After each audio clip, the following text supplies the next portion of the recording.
આપણે ચણાની વાત કરીએ હવે બે ભાગમાં વહેંચી દઈએ કે એક તો સુકારો અને લીલી ઈયળ. બરોબર.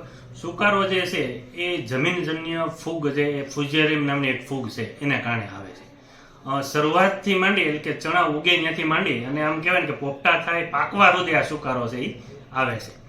જમીનજન્ય રોગ છે એટલે આપણે એવી જ ભલામણ કરતા હોય કે એકની એક જમીનમાં એક તો ચણા વાવવાની, બીજી વસ્તુ કે બિયારણને માવજત આપવી, પણ આ બધા સ્ટેજ જતા રહ્યા છે. હાલના તબક્કે જે છે એ જમીનજન્ય ફૂગને રોકવા માટે છે કે ફૂગનાશકનો ઉપયોગ કરવો પડે. જો ચણા નાના હોય અને વધારે પડતો સુકારો હોય તો જમીનમાં આપણે છે એ રેતી સાથે કોપર ઓક્ઝીક્લોરાઇડ એટલે કે ફૂગનાશક ભેળવી અને ગુંડામાં હોય એ પ્રમાણે વેરી દેવી જોઈએ.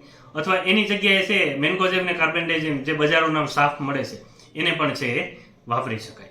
આ સિવાય જો ઉપરથી સ્પ્રે કરવો હોય તો બિનોમાઇલ કરીને એક ફૂગનાશક આવે છે, એક પંપમાં છે 20 થી 25 ગ્રામ ભેળવી અને જો એનો છંટકાવ કરવામાં આવે તો ચણાનો સુકારો છે એ નિયંત્રણ કરી શકાય છે. પણ શરૂઆતના સ્ટેજથી જો આ વસ્તુનું ધ્યાનમાં રાખવામાં આવે તો સુકારાનો છે પ્રશ્ન આપણે મહદઅંશે હલ કરી શકીએ છીએ.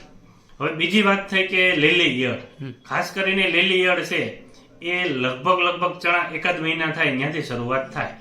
જો એ સમયે હોય તો પાંદડાને એવું ખાતી હોય છે, ત્યારબાદ છે ફૂલ અવસ્થા આવે, ફૂલને નુકસાન કરે છે અને મોટાભાગનું વધારે પડતું નુકસાન છે એ હાલના સ્ટેજ એટલે કે જ્યારે ફટાકિયા થાય એટલે કે પોપટા બંધ થાય અને દાણા થાય ત્યારે લીલી ઈયળ છે એ આપણે પોપટાની અંદર ઘૂસી અને નુકસાન છે એ કરતી હોય છે અને દાણા ખાતી હોય છે, જેને હિસાબે છે ઉત્પાદનમાં ઘણું મોટું નુકસાન આવે છે. તો એમના નિયંત્રણ માટે આપણે ખેડૂત મિત્રોને કહીએ કે અત્યારે બજારમાં છે ઇન્ડોક્ઝા કરીને એક દવા મળે છે જેનું બજારનું નામ અવાંડ છે. એ છે એક બમમાં છે એ 5 મિલી નાખીને જો છંટકાવ કરવામાં આવે તો લગભગ 10 થી 15 દિવસે આ ઈયળનું સારું એવું નિયંત્રણ એટલે મળે છે. આ સિવાય છે બીજી દવાનો પણ ઉપયોગ કરી શકો છો. એમાં છે ક્વિનાલ્ફોસ છે એનો ઉપયોગ કરી શકાય, લેમ્બડાસાઈ હેલોથ્રીન છે એનો પણ ઉપયોગ કરી શકાય. પણ જે પહેલી દવા મેં આપને વાત કરી એનું રિઝલ્ટ છે 10-15 દિવસ લાંબુ મળે છે, એટલે કે વધીને તમારે 1 કે 2 સ્પ્રેમાં છે આનું સારું એવું નિયંત્રણ કરી શકાય છે. અમરેલી જિલ્લામાં સૌથી વધુ રવિ પાકમાં ખેડૂતોએ ચણાનું વાવેતર કર્યું છે.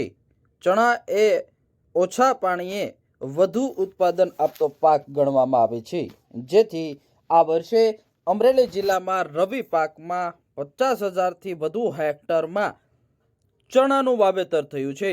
પરંતુ ચણાના વાવેતર બાદ હવે ચણામાં સુકારો અને લીલી ઈયળ તેમજ અન્ય ફૂગજન્ય રોગ આવ્યા છે, તેમજ કીટકજન્ય રોગ આવવાને કારણે ખેડૂત મુશ્કેલીમાં મુકાયા છે.